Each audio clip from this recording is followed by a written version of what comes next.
I'm here with Andrew Bronze in Brussels. The main chamber is a few yards down that way behind us. This is the area where all the stand-up interviews are carried out. So again, it's a little bit of an experiment with informing viewers back at home about the things that we do here and some of the key issues that are coming up. Now, something that we've both found, increasingly in fact, is that everyone else is expected to vote on amendments to various motions, which is fair enough. But when you're given literally hundreds of amendments a few hours before the actual vote, and then even then they're changed even later than that, it makes it very, very difficult to function effectively. Andrew and I have discussed what we're going to do about this. In particular, Andrew, first of all, perhaps a little bit about really what problems does this cause us? Well, I can give you a good example of it.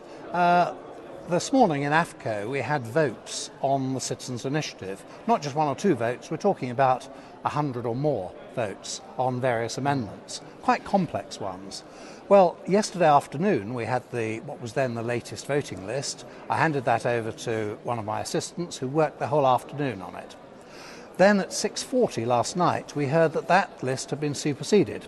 So we had to spend yesterday evening, both before going for dinner and after going to dinner, we were still working on it at 1:45 in the morning, doing the new list. We got in this morning fairly confident that we covered all the different options and we had an answer to all of it, only to find out that had been superseded by yet another one, which obviously it was too late. I was actually sitting in the chamber ready to vote. So I had to ignore the latest one and work from the list that was out of date. Now, as I've often said, we are not inclined to like EU law or the principle that they can legislate for us. But if there's one thing that's worse than clear EU law, it's ambiguous and unclear EU law. And that's what we're getting. Even if I were a Europhile, I'd feel terribly angry about this because it means impaired lawmaking, which means bad law in the end. Obviously I get the same thing in the Environmental Committee as well. Yes. We were working on, again, a late slew of amendments until, 9:30, 10 o'clock last night, and then it still changed this morning as well. And now initially I was thinking about it is how it affects us, and particularly when you haven't got a big party bloc. It means that you're desperately struggling to keep up with it. Yes. I thought about it more since then, and in fact it's a mechanism also for controlling all MEPs. Yes. Because if you're an MEP in the biggest bloc of all you can do, or you see them do it, they simply follow what they're told to by... Right. They're whipped. There's a whip system here, but no one even knows it. Yes, but in fact you see them doing it, because the party leaders, even in the committees, will make a sign, this or that, indicating... I referred to them last week in the plenary session as the party tic-tac men, because they look very much like the bookies who are signalling to their clients. So you carry in your hand a piece of paper. What is it? Well, this is a letter that we're sending to somebody who is supposedly the representative of the non-attached, a representative who hasn't actually been delegated by us, but complaining about this very issue and saying that if we're going to improve the legislative process here, we really must get rid of this system whereby amendments are foisted on us at the last possible moment. Well, we'll see how Mrs. Dodds will take this, because of course, as you know, she's our representative, supposedly, but at the start of the parliamentary session she moved away and sat next to people who actually sympathised with Sinn Féin, although she's an Ulster Unionist, rather than sit next to you. Exactly. So I don't think we'll get much joy from her, but we will see. Yes. I guess our letter will spoil her Christmas. Yes. I think we've always got to take the approach of turning the other cheek when it comes to people who act in an unchristian way. Of course we must, of course we must. Now, Christian things and Christmas is coming, so good King Wenceslas should be trudging through the snow. Did you have to trudge through snow to get here? No, but only because we were running ahead of the snow. The snow was following close on our heels, but we managed to elude it. But my son-in-law, up in a village where I live near Harrogate, took 3.5 hours to travel 6 miles across from one end of the town, one side of the town to the other. Really unprecedented snow.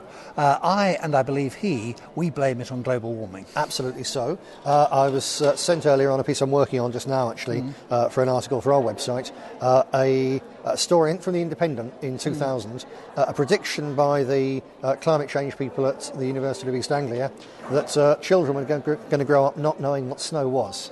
Yes. Now today I was coming out of the Environmental Committee and a group of the key global warmists were stood there, and one of them being Spanish, they're all socialists, but one of them being Spanish couldn't restrain her excitement about the fact it was snowing in Palma. And the Germans were just going, oh no, no, because yesterday they were talking about proposals, they're at very early stages at present, to impose even tighter restrictions on heavy goods vehicles in terms of emissions and so on. And speaker after speaker, particularly Chris Davis, who's a global warming fanatic, the Lib Dem MP in the northwest, and an owner of quite a lot of shares in wind farms, he was there saying, well, this is obviously about carbon emissions, but we need to start selling it, and he was using this term selling it, by talking about fuel efficiency and so on.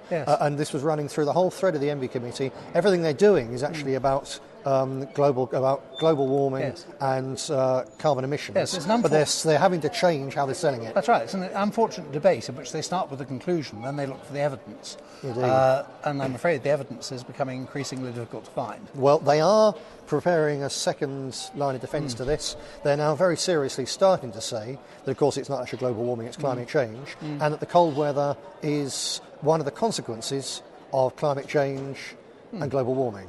Yes. Fantastic stuff. Yes, I used to do that when I was at school. If I used to crib the answer in a maths homework, sometimes I used to have to change the working out so that it would suit. And I think that's roughly what they're doing. That's what they're doing, but they're aware that it's illogical. They're aware that it's spinning and it's scam. And as far as I'm concerned, certainly in my committee, I'm a tiny minority, and in the chamber together, we're in a small minority of skeptics, realists about climate. But out there in the real world, everybody's on our side, aren't they?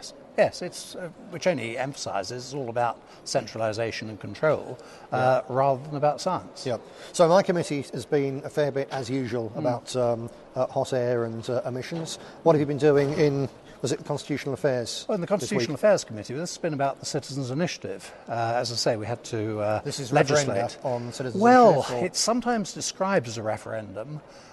Sometimes it's described as a petition. It's not really a referendum because it only involves collecting signatures, which makes it more like a petition. And even if they get the required 1 million signatures, then the Commission can refuse to do anything about it. But the other really sinister thing about it is that right at the beginning of the process, not only can they reject it at the end of the process, but at the beginning of the process, they can reject it on the ground that it's devoid of seriousness, whatever that might mean, or contrary to European Union values. Now, I've pointed this out, that it's all very well for a debate to hope at the end of it to arrive at a consensus, but a debate that prescribes a consensus beforehand isn't a real debate. It's the debate that the Supreme Soviet used to have. Yeah, sure. On the question of totalitarians, there's a different way of looking at it, is that there's two sorts of plebiscites, really.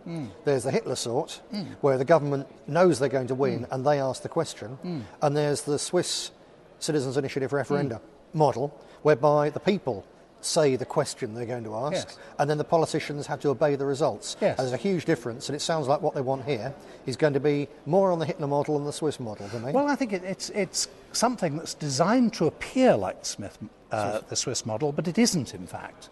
Because what it will do, as I say, what they can propose is prescribed to begin with, so it isn't a free initiative.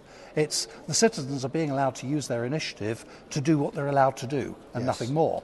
But even at the end of the process, even if people were to get their 1 million signatures, the Commission can say, very interesting, no thank you, and do nothing about it. It's a great shame because the Swiss model really is working well. And it's been back in the news this week, actually. That's right, of course. Whereas recently they came up with a ban on minarets.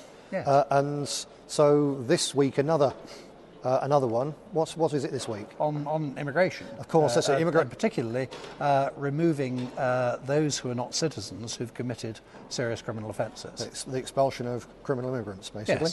And it's what everyone, I think, in every country in Europe wants, except the political elite. But only the Swiss have got the mechanism whereby they can force this thing on their political elite. Which is what we really need.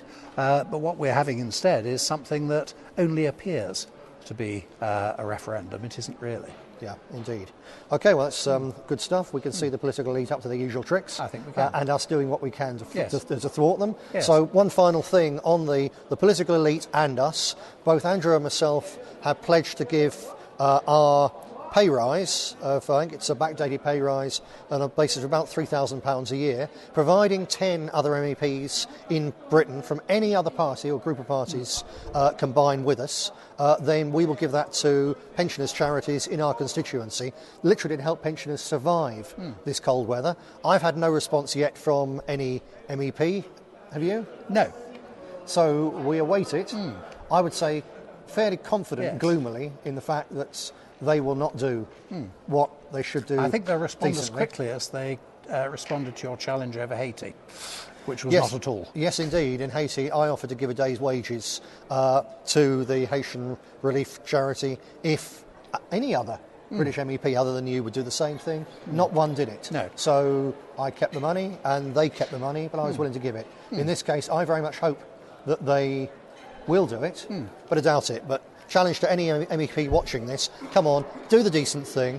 That money is an obscenity when ordinary people are being told to, cut back, take pay cuts, are facing unemployment, cuts in all their essential services. For the people here to take a pay rise of 3.7%, to be looking at a backdated pay rise of some £3,500–4,000 a year, it's absolutely disgraceful. Join us, give it to keep old age pensioners alive in your constituency. And to the viewers, how about this? Write to your MEPs.